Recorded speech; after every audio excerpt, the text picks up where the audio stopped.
Bismillahirrahmanirrahim. Assalamualaikum warahmatullahi wabarakatuh.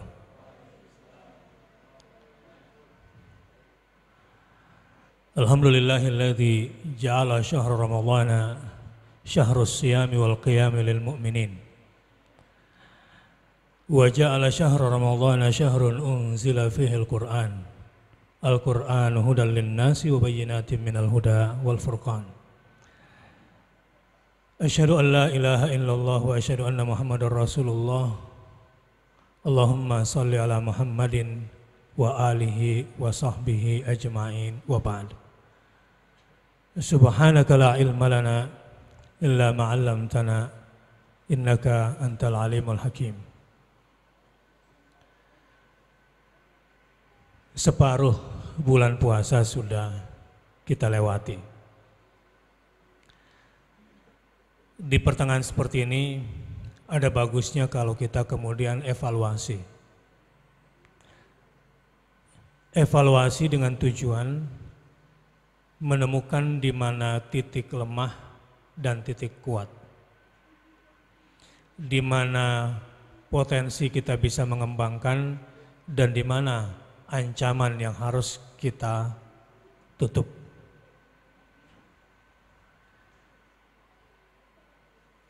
Di pertengahan seperti ini, coba ambil 2 atau 3 indikator penting untuk evaluasi diri. Pertama, saya mengambil dari yang paling tinggi. Awwalu ma yuhasabu bihil abdu yaumal qiyamah as-shalah.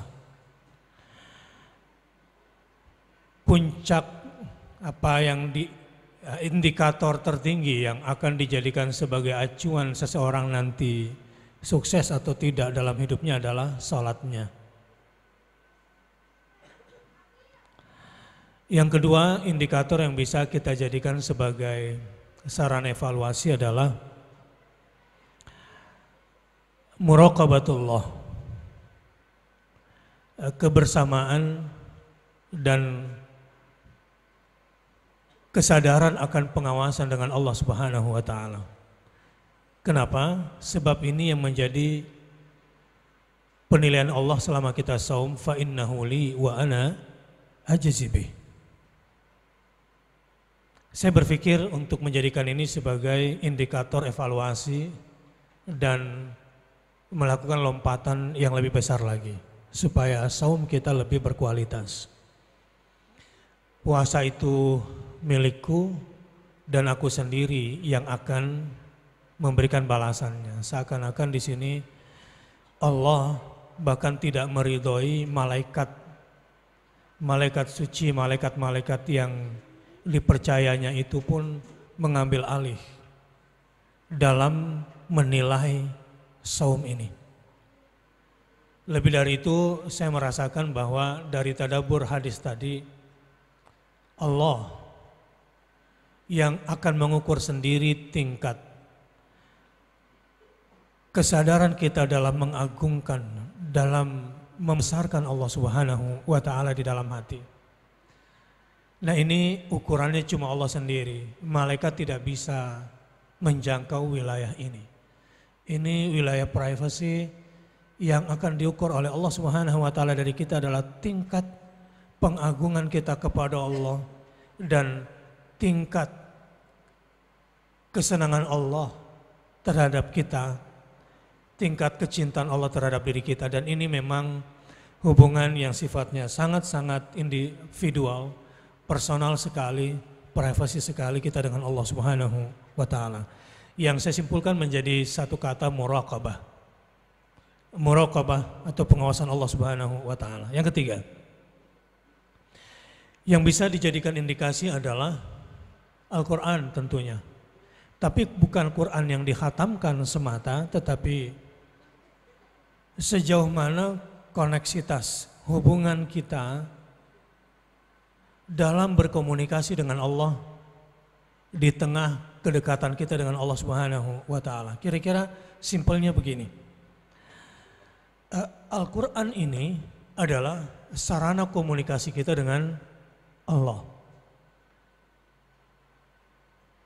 Saya tadi telepon pakai handphone saya dengan Samade. Kemudian sarana komunikasi saya itu nggak bagus, sehingga pesan saya ke Ustadz Rusdi pun kurang kuat. Karena Ustadz Rusdi sendiri tidak bisa memahami pesan yang saya sampaikan akibat sarana komunikasi saya nggak bagus sinyalnya saat itu. Saya bayangkan jika Quran ini adalah sebagai jembatan komunikasi dengan kita dengan Allah Subhanahu wa taala kemudian tidak bagus. Ini menjadi indikator penting sukses atau gagalnya hubungan kita dengan Allah Azza wa Jalla lewat Quran di bulan suci Ramadan ini. Saya akan coba meramunya lewat beberapa tekanan di surah Asy-Syams. A'udzu billahi minasyaitonir rajim. Wa nafsin wa ma sawwaha. Dan demi jiwa serta penyempurnaan penciptaannya. Sebelum kita diciptakan, kita ini sudah formatted, sudah diformat oleh Allah Subhanahu wa taala untuk punya daya rasa bertauhid, daya rasa bisa mencintai mahabbatullah. Ini sesuatu yang paling istimewa yang sudah Allah berikan pada kita. Jadi kalau di dalam surah Al-Alaq, Iqra wa rabbukal akram, bacalah dengan nama Tuhanmu yang maha mulia. Al-Akram di sini artinya tafsirnya bahwa sebelum kita terlahir, kita itu sudah diformat di alam roh kita. Sebelum allama bil qalam, sebelum kita diajarkan ilmu lewat perantaraan pena, saya simpan dulu penanya, kita itu sudah disempurnakan penciptaan kita oleh Allah Subhanahu wa taala. Adanya qalb, adanya fuad, adanya aklun. Qalbu yang menjadi objek utama ketika kita beraudiensi, berhadapan-hadapan dengan Allah Subhanahu wa taala. Dalam sholat misalnya. Saya akan jadikan 3 indikator tadi sebagai alat observasi kita di lapangan untuk evaluasi diri dan lakukan peningkatan. Misalnya, coba deteksi perasaan Anda. Waktu Anda mengucapkan Subhana Rabbiyal Azim. Maha suci Tuhanku, Subhana Rabbi. Maha suci Tuhanku yang maha azim. Azamatu, kebesarannya dan keagungannya lewat ciptaannya. Adakah lazzah? Ada enggak perasaan kelezatan di dalam hatimu? Saat bulan seperti ini, setelah ditempa selama 15 hari ini, Allah kondisikan baik secara internal maupun secara eksternal agar kita merasakan muraqabah, kedekatan dengan Allah. Ada enggak al-lazzah? Kenikmatan saat Anda mengucapkan Subhana Rabbi, Maha Suci Tuhanku, Al-A'la, yang maha tinggi ketika kita bersujud.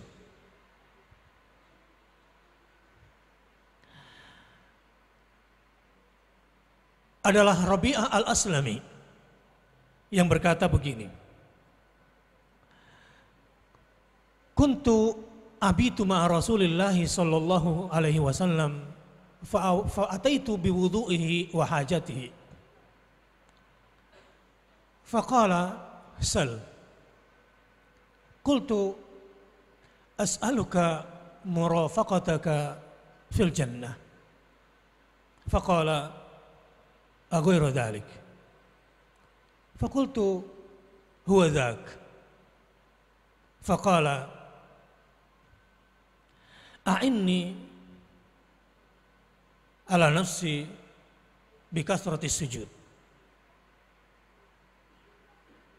A'inni ala nafsika bikasrati sujud. Rabi'ah al-Aslami pada satu hari menceritakan perihal kebersamaannya di sepanjang malam bersama Rasulullah SAW di sebuah perjalanan. Dalam kebersamaanku di satu malam bersama Rasulullah, ku datangkan kepadanya kebutuhan-kebutuhan untuk berwudu di malam itu dan kebutuhan-kebutuhan yang lainnya.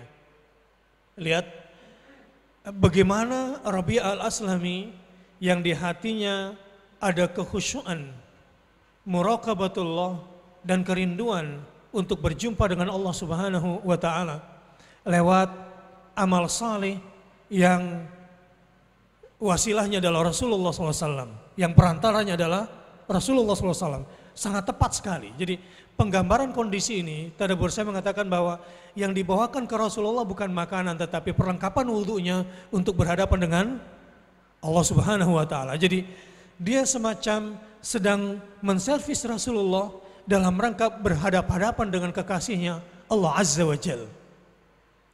Di hadis ini sambil ustadz-ustadz coba ambil metode saya ini. Jadi tadabbur itu bukan cuma di Quran. Tadabbur juga ada di hadis Nabi SAW. Fa'ataitu biwudu'ihi wa hajatihi. Lalu aku bawakan perangkat-perangkat salat Rasulullah dari wudunya sampai kebutuhan yang lainnya. Karena Rasulullah hendak beraudiensi dengan Allah Azza wa Jalla. Lihat, kalau Anda enggak mengikuti bahasa ini, Anda akan sulit dan mungkin Anda akan kehilangan jejak ketika Rasul bersabda kepada Rabi'ah al-Aslami, faqala sal. Terima kasih kamu sudah bawakan perangkat wuduku. Sekarang kamu minta apa? Kaget Rabi'ah. Tentu tidak dibayangkan oleh Rabi'ah saat itu al-Aslami ini materi, makanan atau uang, tidak.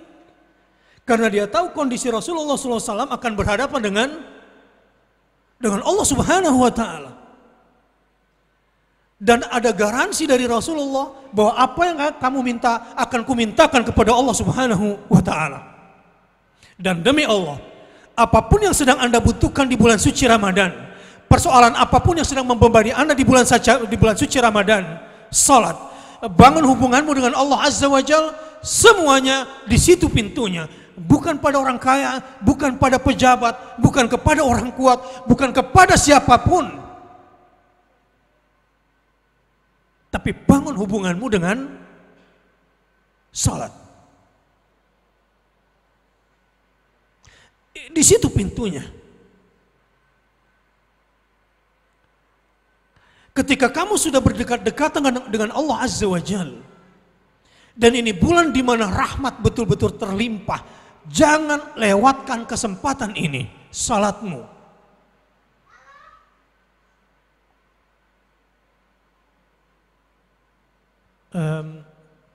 Kebetulan teman-teman akal yang lama lagi pada buka puasa di sini. Saya sering bercanda dulu kan, Ustadz punya mimpi apa? Saya punya mimpi sederhana. Saya ingin beli Universitas Atmajaya yang di Semanggi. Baru saya ganti, dia pergi kemana kayak begitu.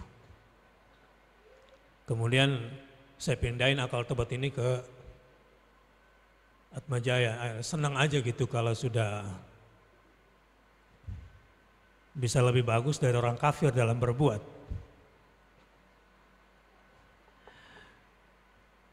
Mungkin menurut kawan-kawan itu mimpi. Karena mungkin angle kita berbeda. Cara pandang saya berbeda. Memang saya suka bercanda seperti itu. Tapi sebetulnya, tahukah maksud saya berkata begitu? Cara berpikir Franseda bisa punya tanah di Semanggi dan kemudian membangun universitas untuk agamanya,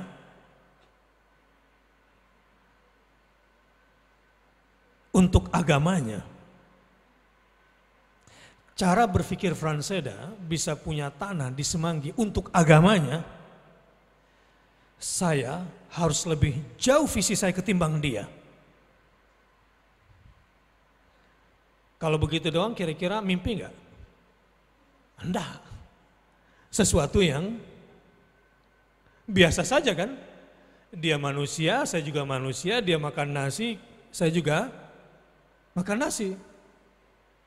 Nahnu rijal wa hum rijal. Saya laki-laki, dia juga laki-laki, kalau bahasa Arabnya begitu. Al-Azhar jadi Al-Azhar sekarang, daerah elit, itu dulu enggak elit, itu pinggiran kota. Wali kota saat itu Syamsur Rijal memberikan tanahnya kepada Buya Hamka sehingga jadi Al-Azhar sekarang. Itu dulu pinggir kampung banget, ibaratnya saya nggak tega kalau menyebutnya sekarang itu duren sawit gitu barangkali.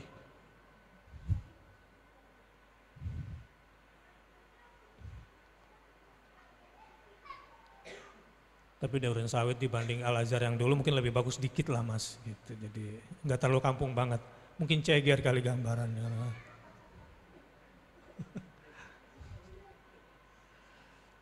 Baik, sangat visioner sekali Frans Seda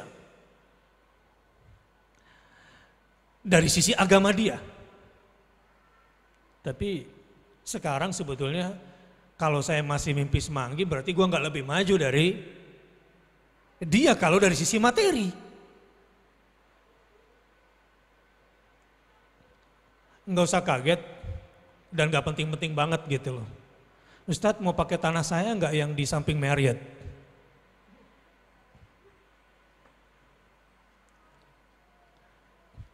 Ini anggap aja mimpi. Di telepon, Ustadz mau pakai tanah saya nggak yang di dekat Marriott? Bagus mana sama Semanggi? Mas Agung, orang properti kira-kira. Tapi selama itu dunia,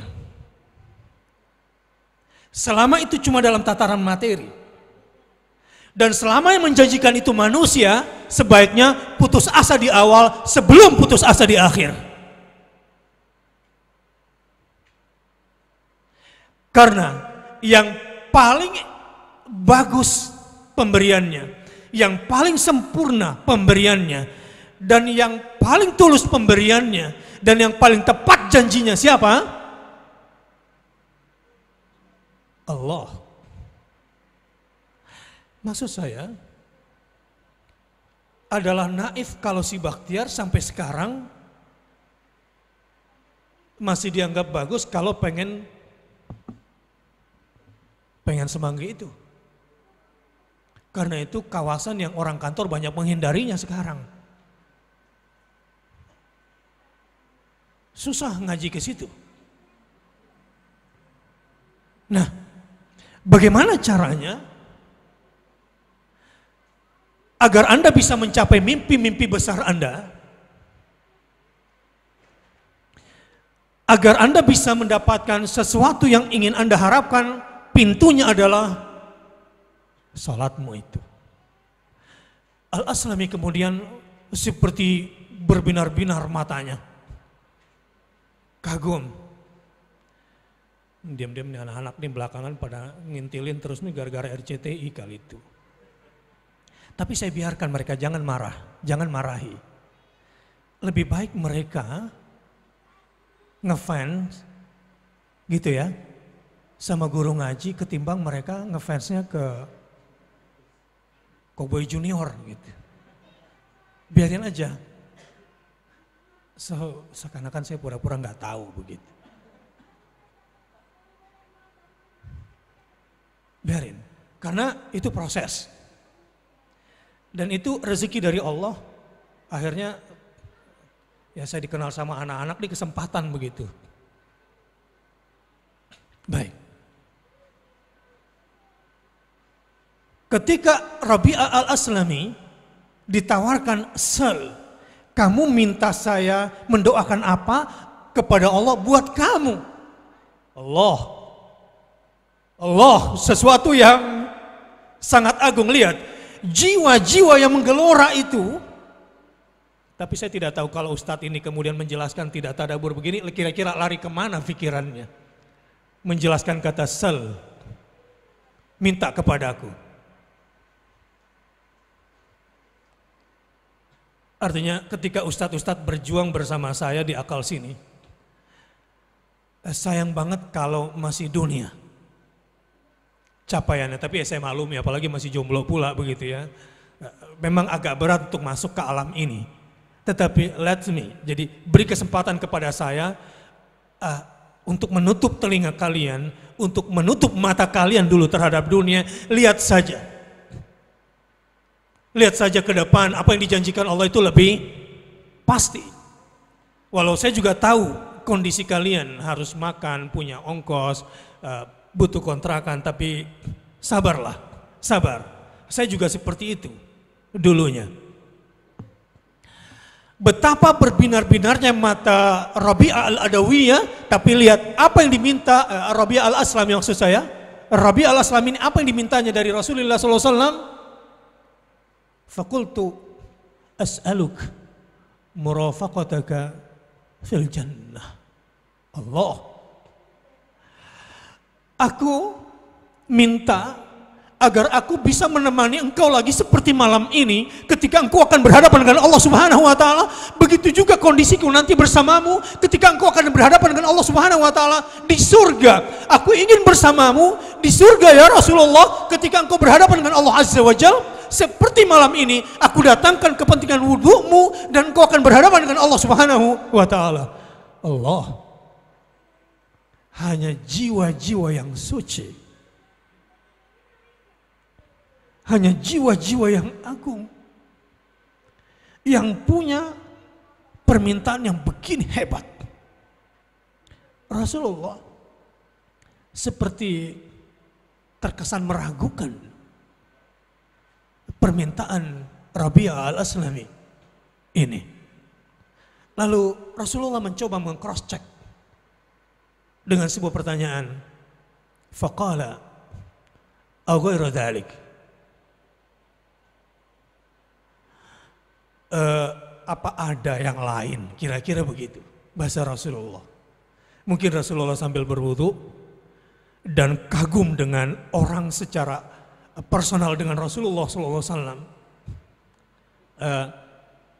Kalau Anda jadi Nabi Idris, kemudian Nabi Idris itu kan punya kenalan, punya koneksi dari kalangan malaikat.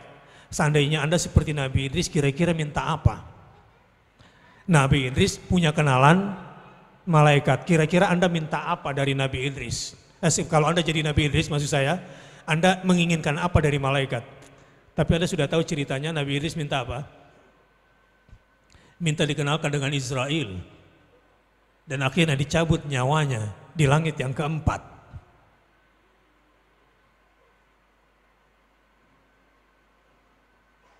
Anda tahu maksudnya? Maknanya. Wa rafa'nahu makanan aliyya. Kedekatan Nabi Idris dengan malaikat itu tidak merendahkan posisinya, tetapi warafa'nahu makanan aliyya, dan kunaikkan derajatnya Idris dan kucabut nyawanya di langit yang keempat. Allah. Ini jiwa-jiwa yang sedang bergelora di pertengahan bulan suci Ramadan. Fa innahu li wa ana ajzi bihi. Dia pasti akan memperbaiki pola komunikasinya dengan Allah lewat Al-Quran.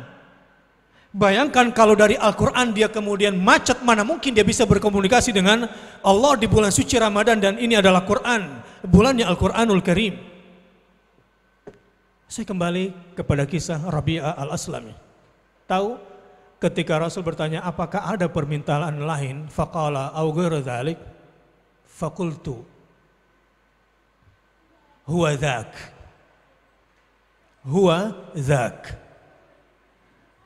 Aku berkata, itu, cuma itu saja ya Rasulullah.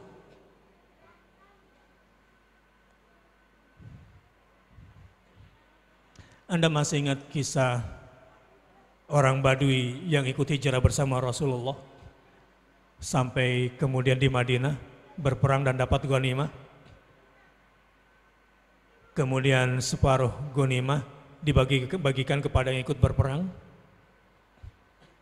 Lalu kemudian si Badui ini mendapatkan jatah dan dia berkata kaget, kenapa saya mendapatkan ini ya Rasulullah? Aku hijrah bersamamu dan aku berjihad bersamamu, berharap agar panah itu menempel di sini, di keningku ya Rasulullah. Dan itu dibuktikannya ditolaknya ghanimah itu.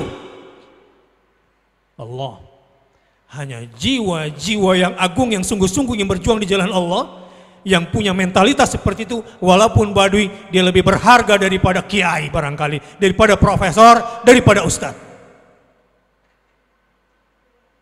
Karena konsistensi tujuannya yang ingin dicapai dalam hidupnya tinggi sekali, bergengsi sekali.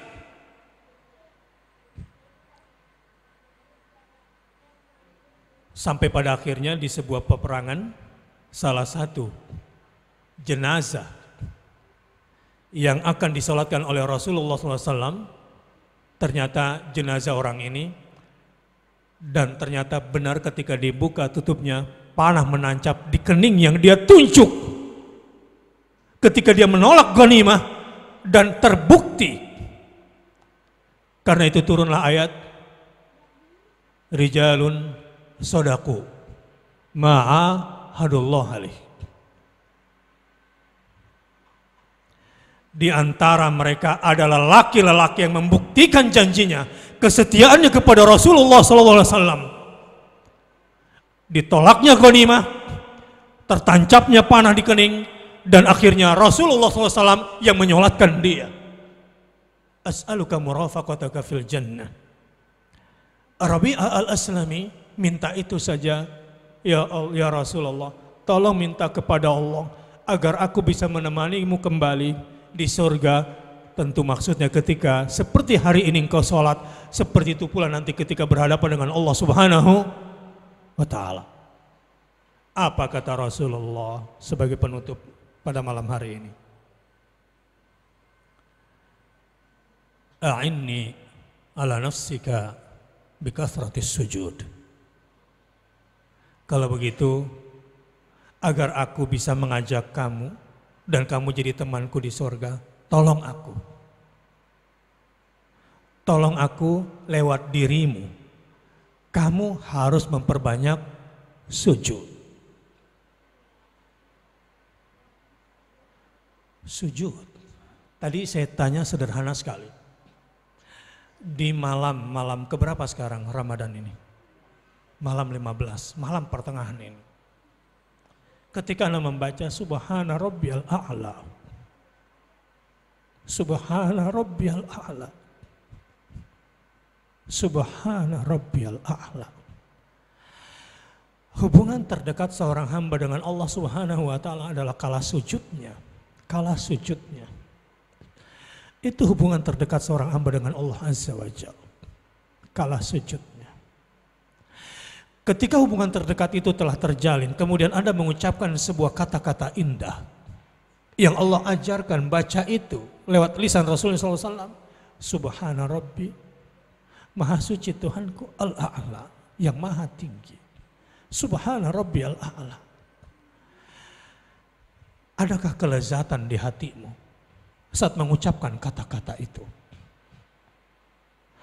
Adakah terbangun suasana indah imanmu setelah 15 hari kamu berada dalam pelukan Ramadan? Adakah hubungan fa innahu li wa ana ajzi bihi? Adakah tetesan air mata? Air mata terbendung karena kejujuran imanmu kepada Allah Subhanahu wa ta'ala. Adakah harapan yang terhubung dengan Allah Azza wa Jalla, harapan-harapan suci yang kau inginkan? Adakah permohonan perlindungan dari Allah Azza wa Jalla agar kamu terbebas dari siksanya, agar kamu diampunkan dari semua dosa-dosamu? Wahai jiwa-jiwa yang lelah, ketika kamu tidak merasakan ini, qalbumu capek. Ala bizikrillahi tatmainnul qulub. Di bulan Ramadan ini, Memang jasadmu dilaparkan, tetapi ruhmu sedang dikenyangkan. Memang pencernaanmu disuruh istirahat, tetapi kolbumu sedang dibahagiakan oleh Allah Subhanahu wa Ta'ala. Kolbumu itu lelah kalau tidak ingat Allah. Kolbumu itu capek kalau tidak berjumpa dengan Allah Subhanahu wa Ta'ala. Ala bi dzikrillahi tatmainnul qulub. Ini kesempatan di mana jiwa-jiwa yang tenang. Ya ayyatuhan nafsul mutmainnah, irji'i ila rabbiki radiyatan mardiyah. Sungguh lelah jiwamu. Mau tahu orang-orang yang lelah? Ketika sujudnya masih berpikir dunia. Ketika sujudnya masih berpikir apa yang harus dikerjakan dan proyek-proyek apa yang harus dikerjakan. Orang-orang yang lelah adalah orang yang ketika saat sujudnya pun tidak merasakan perjumpaan dengan Allah Subhanahu wa Ta'ala, dan istighfarnya harus kenceng setelah sholat. Kalau kita masih begitu, dan saya juga kadang masih sering begitu. Tetapi kita harus terus bangkit. Coba bayangkan, mulai dari Allahu Akbar takbiratul ihram sudah mikir kemana-mana. Selesai sujud, selesai sholat, assalamualaikum, satu proposal selesai. Ini jiwa yang lelah. Jiwa yang lelah. Apalagi saat sujudmu, kamu masih berpikir mendapatkan kebaikan dari manusia. Tidak malukah kamu? Sedang beraudiensi dengan Allah Subhanahu wa Ta'ala dengan kondisi terdekatmu, masih manusia yang kamu harapkan Allah. Mudah-mudahan lompatan-lompatan setelah pertemuan pada malam ke-15 ini terjadi pada jamaah rahimakumullah. Agar terbangun hubungan kita dengan Allah Subhanahu wa Ta'ala. Untuk itu perbaiki sholat. Perbaiki sholat. Enggak usah pusing mikirin THR, ini Ramadan. Enggak usah pusing mikirin berapa bayar utang. Ini Ramadan. Enggak usah terlalu pusing apa yang menimpamu. Kamu ingin berubah seperti apa? Ini minta. Terutama pada kadar-kadar, ada Ustadz Rusdi sebagai pimpinan ma'had. Ada ustadz-ustadz menjadi tim konten saya yang bersehari-hari bersama saya. Ada orang-orang yang berjuang di sini dan para jamaah semuanya. Para santri dan para asatiz. Ini saat yang paling penting bagi kalian semua untuk membangun rohiyah. Dan kepada teman-teman yang sudah lama bergaul di akal kemudian sekarang sibuk lagi ke dunia, saya ingin ajak kembali. Jangan lelah menjalani hidup. Jangan biarkan kalbumu lelah. Ayo kita duduk. Ayo kita berpikir satu untuk Allah. Kita berbuat untuk Islam semampu yang bisa kita lakukan. Jangan beri yang sisa untuk Islam ini. Ini saat yang tepat sekali buat semua kader-kader. Anggap saja ceramah tarawih ini sebagai penempaan kaderisasi. Jika itu yang sudah terbangun Allah, betapa hebatnya hidup yang akan kita dapatkan setelah ini. Percayalah. Saya ingin tutup. Ingat ketika Nabi Ibrahim berdoa di kejauhan setelah tinggalkan Hajar dan Ismail. Kenapa air Zam-Zam bisa keluar dan tidak pernah kering lagi?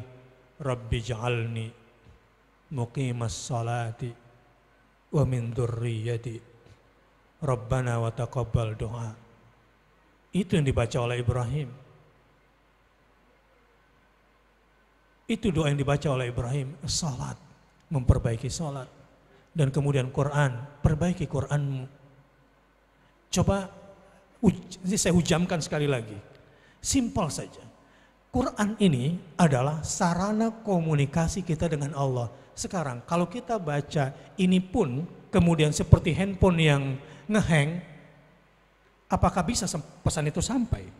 Apakah terjadi hubungan antara kita dengan Allah Subhanahu wa Ta'ala? Makanya perbaiki hubunganmu dengan Allah, dan kata kuncinya adalah muraqabatullah. Muraqabah. Ma yalfidhu min qawlin illa ladaihi raqibun atid. Tidak satu kata pun yang terucap kecuali di samping kiri kanannya ada malaikat yang mengawasi. Raqibun atid. Hadanallah wa iyyakum ajma'in. Subhanakallahumma wa bihamdika asyhadu an la ilaha illa anta astaghfiruka wa atubu ilaik. Wassalamualaikum warahmatullahi wabarakatuh.